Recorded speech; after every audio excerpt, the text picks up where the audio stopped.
you have 15 or 20 of them that are gonna bring stuff in. And the volume of traffic on 79 and Chris Kelly at 5 o'clock in the afternoon is crazy for a town this size. It's a high volume of traffic. So from there, we all have to be more conscientious of our driving speed, people around us, be patient. And I've met a few people that are like pretty irate that Hutto's growing so fast and they're moving to Granger. I don't even know where Granger is. So the only Granger I know is this store that sells a bunch of cool parts. So other than that, I mean, I don't know. But it reminds me a lot of Laredo when I was there. It's growing. It's gonna have a lot of growing pains, government-wise, keeping up with the population, keeping up with the services, keeping up with the infrastructure, which is your water, your electricity, your police protection, your fire protection. All those things are gonna come into play. And they're gonna have to get very creative as to how they go about getting up to speed with everything. But it'll be done. And what I see with this department, they're on top of it. They're trying to hire as many people as they can. Instead of hiring officers fresh out of the academy, they're hiring people like me. I've been a cop for 27 years. And I came out of retirement to come work in Hutto. And I love it. The people here are friendly. The environment is good. They give me all the equipment I need. They give me all the training I need. So this department is progressive. It's not falling behind. It's trying to keep up and advance in certain things. So you mentioned the academy. What would be some education that you would need if you wanted to be a police officer? Police officer, you have to be high school graduate, no arrests. The requirements are no traffic tickets within 2 years, have a good background, be a good person, have good moral character. Your background, when you apply to be a police officer, will go all the way back to high school. They're gonna interview everybody that you put down.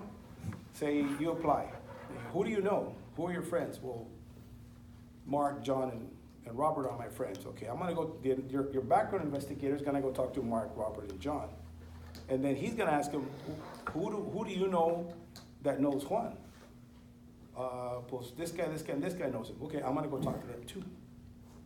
So we're gonna backtrack as far back as we can and make sure that you're a credible person, that you're honorable, that you tell the truth, you pay your bills, that you don't cheat anybody, that you've never done drugs, or you've never been involved with organizations that are detrimental to this community and to the United States government.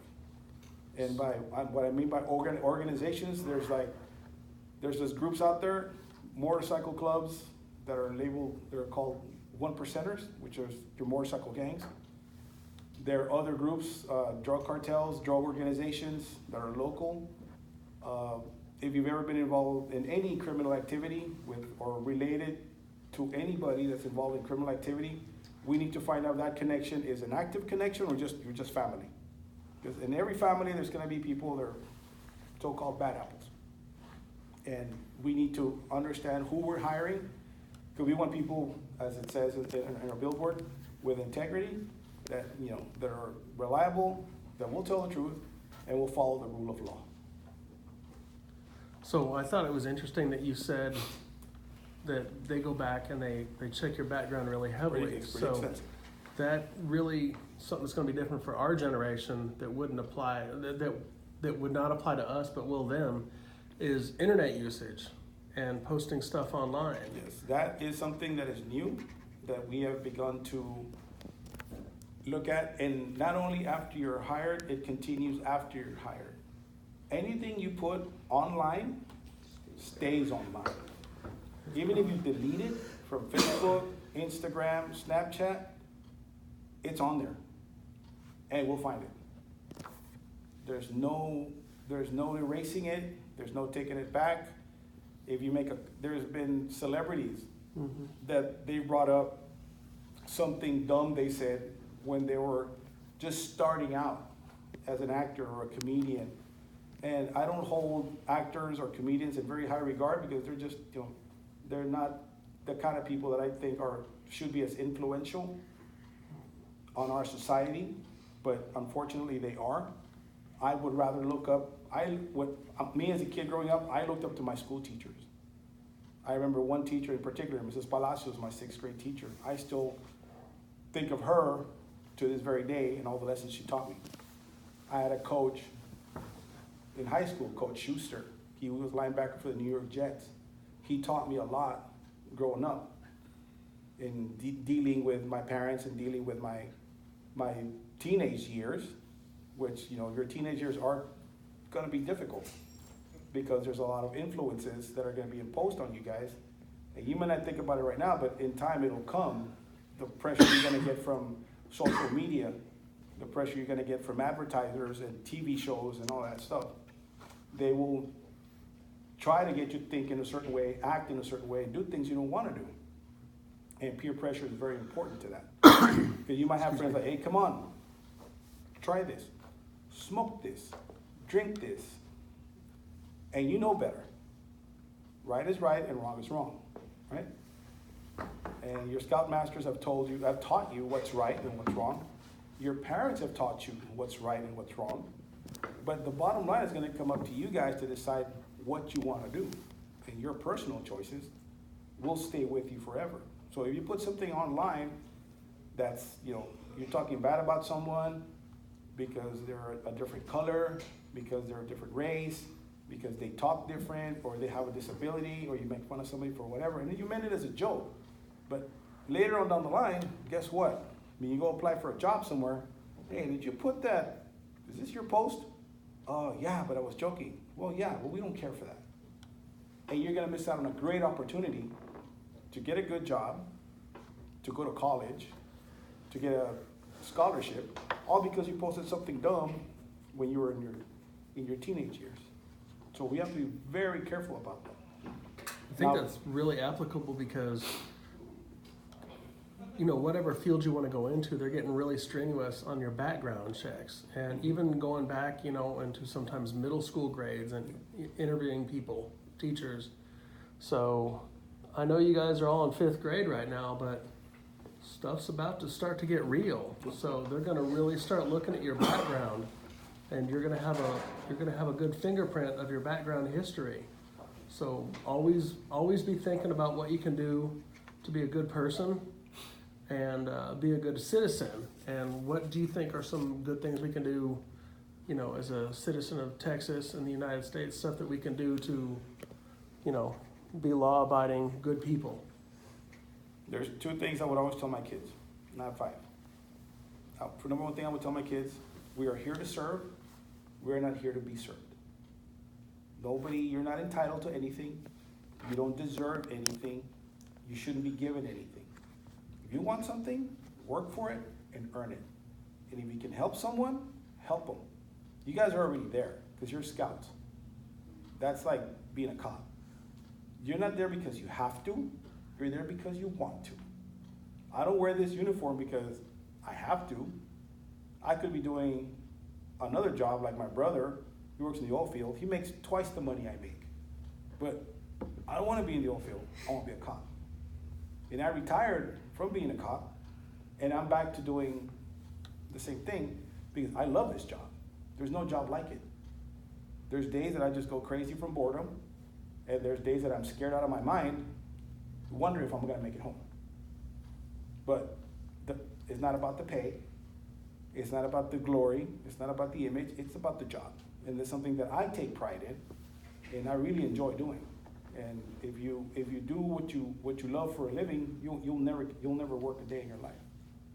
And that's me. The other thing is like honor your mother and your father. It's one of our commandments. Everything you do reflects on your mom and your dad.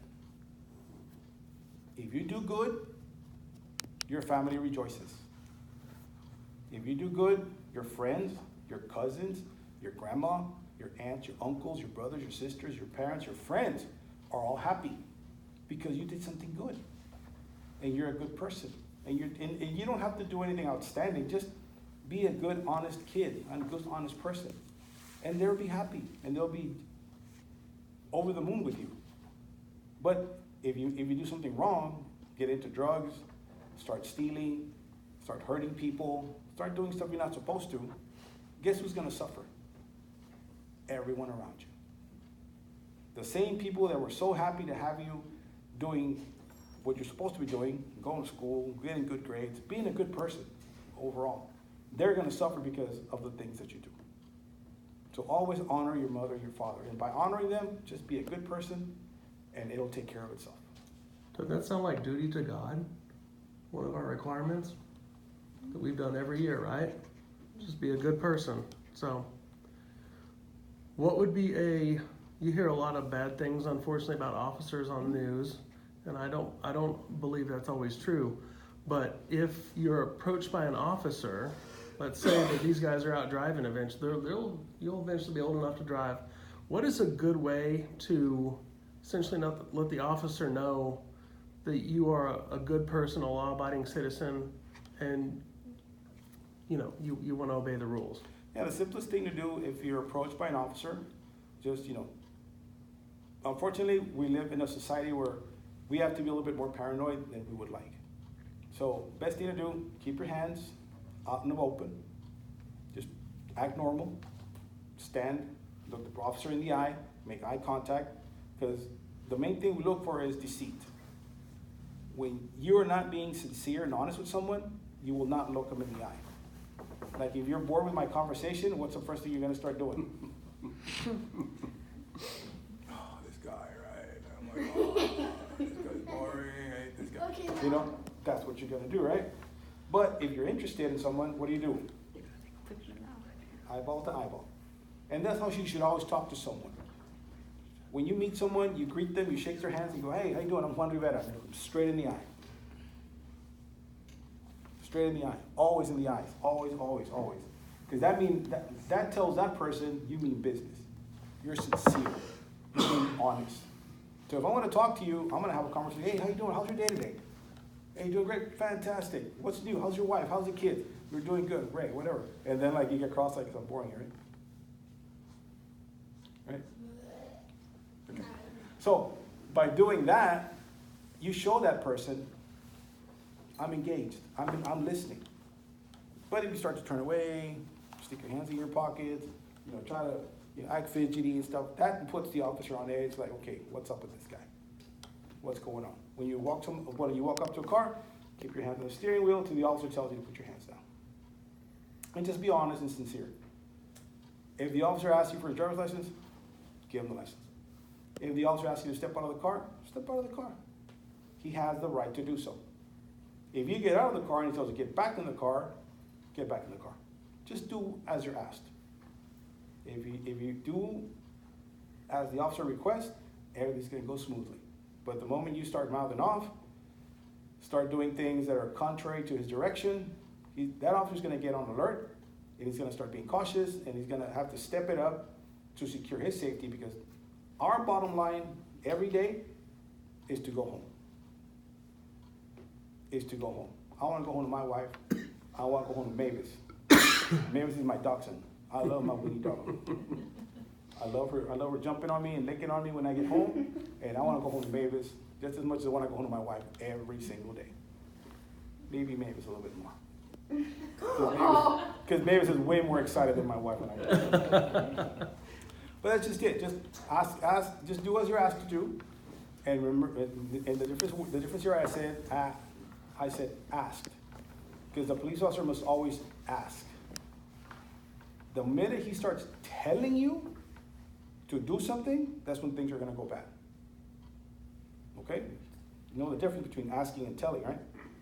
If I ask you, sir, would you please see your license? Or, sir, would you please turn around, let me pat you down. I'm asking you to do something. But the moment I start telling you, things are going to go sideways really fast. And they're not to your advantage. Because anytime you go to jail for anything, it's going to cost you time that you're never going to get back. It's going to cost you money that you're never going to get back. You have to pay lawyers' fees, court costs.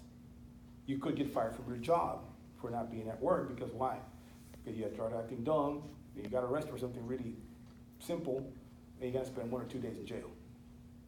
So the consequences are going to start piling up.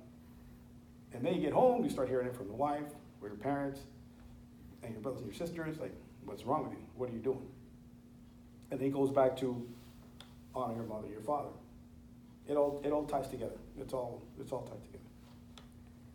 Nothing else? So Hutto has these guys, they're all in 5th grade, so they're getting ready to go into 6th, 7th, and 8th grade, and we've all been in middle school, and we know how tough it can be. And Hutto has a very good anti-bullying program. So what would be some suggestions you might have on how to deal with bullies? The best way to deal with a bully is to stand up for yourself. Don't let the person push you around. If you feel the person is trying to impose on you, go ahead. Hold on, you finish. All right. If you feel someone's trying to impose on you and trying to make you feel less than what you are, or flat out trying to physically hurt you, if you have to defend yourself, try to defend yourself as best you can. Get away from the individual and go talk to someone in authority, a teacher, a security guard, or a resource officer. They have rules in place, they have protocols in place to follow up on these things, okay? So trust them to help you. But like I said, if they corner you into a position, like say they corner you in the bathroom, get out of there as fast as you can. You do whatever you gotta do to get out of there, because they're trying to harm you physically. And from there on in, there's no rules. You gotta do what you gotta do for yourself. You gotta protect yourself as best you can. And don't be afraid to say or do whatever you gotta do, because we do the same thing. No, we're not here to bully anybody. We're not here to impose anything on anybody. We're not here to force anybody. But there's people out there, there's bad people out there that will come after an officer for no reason at all. And we gotta do whatever we gotta do to defend ourselves so we can go home to my wife and Mavis. You got a question? Yeah, actually a comment. Hmm? When him and I were in 3rd grade together, we were like bullied by this kid. Okay. He would say all these rude comments about, so he would say all these rude comments, like call us names and stuff. And then when I was in kindergarten, I got picked on because of my allergies. Well, going to middle school, that's gonna get worse. I know, and I always know Yes, sir. how to deal with it.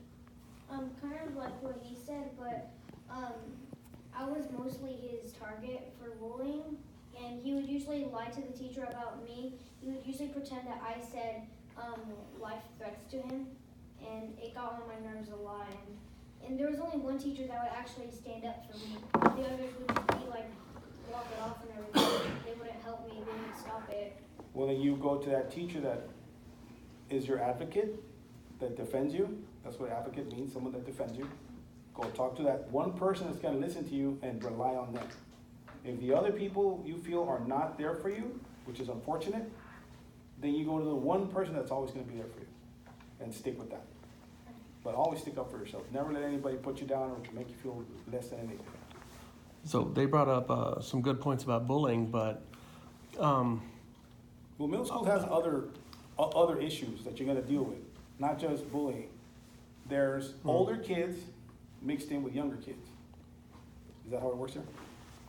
as far as I know, I don't know. Yeah, I think so. I think it's just fifth and sixth there. Oh, they're 5th, so it'll be 6th, 7th, and 8th. Yeah. Okay, so you got 7th graders and 8th graders, and you're 6th graders. So you got all these guys that are a little bit older than you are, and they're at different levels. They'll be, into other stuff, looking at pictures they're not supposed to be looking at. Mm-hmm. Go get on their phones. Everybody's got a phone now, and they're downloading pictures of women and men, doing things that they're not supposed to, and they're gonna try to get you into stuff that you don't want to get into. And it goes back to being taught right and wrong. You know what's right. You know what's wrong. If you stick to that, you'll be okay. If some kid rolls up on you and says, "Hey, take this pill or try this pill," it'll help you study more. It'll help you stay awake in class. Drink this, it'll make you feel really cool. Try that. Hey, join with us and we'll protect you from all those guys over there. No. I went through that, they went through that. We all been through it. Get involved in athletics, get involved in band, and even within those groups, there's still some levels of activity that are right and wrong. Get involved in something, be involved in something. And if you don't want to be involved in anything, that's fine too. But just be careful of the choices that you make. If it feels wrong, 9 times out of 10, it's wrong. There's really no trick to it. If somebody tries to make you do something you don't want to do, then and it doesn't feel right, then it's not right. But there's a lot of other influences that you're going to face in middle school that are different from being in single grade, elementary school. And then high school, it's a whole different animal. So that's when things really get crazy. And high school is not the highlight of your life. Okay? Highlight is not the highlight of your life. I have friends that I see every now and then. Hey, remember when you made that tackle against East Central High School? And you saved the game? And I'm like, no. You don't remember? You're a middle linebacker, the line opened up, fullback came in, boom, you popped them, you took them down. They didn't make the first down. We got the ball and game over. That was awesome. Okay, great. You don't remember? Like, no. Why don't you remember? Because it was like one teeny tiny moment in my life, and I've moved on. What are you doing now? Oh, I mean, I'm just bouncing around from job to job and doing this, doing that. What are you doing? I've been a cop for 25 years. Oh, you're a cop? Yeah. Oh, nice talking to you. Yeah, have a nice day. I mean, to them, highlight was it. Once they graduated from high school, it's over. They were super popular in high school. Everybody loved them. Everybody wanted to hang out with them. They were the show. But as soon as high school's over, spend the rest of their years reminiscing about how handsome they were in high school and how good they were in high school. I always wanted to drive a train. It would be the coolest thing ever. So what are your thoughts as we wrap it up before we go look at the police cars and put handcuffs on this guy? 8765. So I'm worried about this guy. So again, this is a problem we never had to deal with, but I think all these guys are old enough to know that there's people out there that are not good people and they often want to hurt kids. And we now have the internet. That did not used to be, that was something we never experienced. So any ideas on how to protect themselves from bad people online? Eventually, do you all have email? Yes? Yeah, I have email. Do you have an email? Okay. Who sent you emails? Only game companies and that's it, basically. It's just about, it's just any purchases that I get. They don't really send me any like news or anything about it. I don't get emails from random people I don't know. Just the game You know what companies. spam is? Yeah. Yeah, I Usually witnessed it a lot. scammers. Okay. Do your parents know about all your emails? Yes, they are linked with my email, so Okay. every email that I get, they get too. I Okay, don't even good. check my email. That's a good thing. That's a good procedure to have. Have your parents monitor your stuff right now. And if you get an email from someone you don't know, don't open it. Don't open it, because it could have a virus and it'll infect your system and cause all sorts of problems. Or you could have someone who's trying to pretend to be a kid. There's a lot of men and women out there, it's unfortunate, but they pretend to be someone they're not. Yes. I'm surprised if they were a little kid, they'd know my email. There's this thing called the dark web, and everything's there. Unfortunately, the way the internet is, and in my old job, I used to do this. I used to work in what's called the intelligence unit, and I had access to everything. I had, government clearance, and I had some programs that I could pretty much find anything and everything on anyone. There's one program that I used to use, it was called LexisNexis. LexisNexis is a program that collects data. It would tell me every purchase you've ever made, every car you've ever driven or owned, every city you've gotten a ticket in, every divorce, every financial transaction you've ever made with a check or credit card, people that live around you, all your relatives, their criminal history, everything's out there. Every time you swipe a credit card, it gets recorded. Every time you make a phone call, it gets recorded. Every time you send a text, it gets recorded. Everything's being looked at. Yeah, it's crazy. It is. Sometimes I would go like, this is too much. I had this other program, I forget what it's called. But what I would do, I would circle an area of my city of Laredo on the map. In that circle, it would just highlight that. And then I would choose, what do I want to look at? I want to look at Facebook. I want to look at Instagram. I want to look at Snapchat. So I would select Facebook. And then I would type in keywords. I would put in marijuana, mota, which is a Spanish word for marijuana, toques, which is another word for marijuana, cigarettes. Different words I would put in that box. And what this program would do, it would search all the Facebook's accounts within that area and pop up the ones that had those keywords in there. So from there, I was like, okay, let's see what this guy's up to. Click, and it would bypass the code, it would bypass the firewall, it would bypass everything straight to their account. And here's a picture of so-and-so selling weed on Facebook. He's got baggies of marijuana, he's got cigarettes of marijuana, so-and-so. Call me, direct message me for information. How much for so much? Online. He'd message me back. Boom.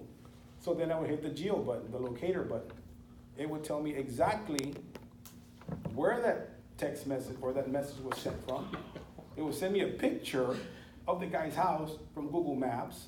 Holy cow. And then I would hit network and it would tell me the most frequented people to the least frequented people that he would communicate with. So I had his network. Jeez. So if you called him up one time, hey, can I get a couple of cigarettes of weed? Sure. How many do you want? I want 2. Okay, send me 2. It's in there. So I would put my package together, get all my information, call narcotics and go, hey guys, I got a hot one for you. Here you go. They get a warrant. Done. And they're like, how did you find me? It's online. You're selling dope online. It's too easy.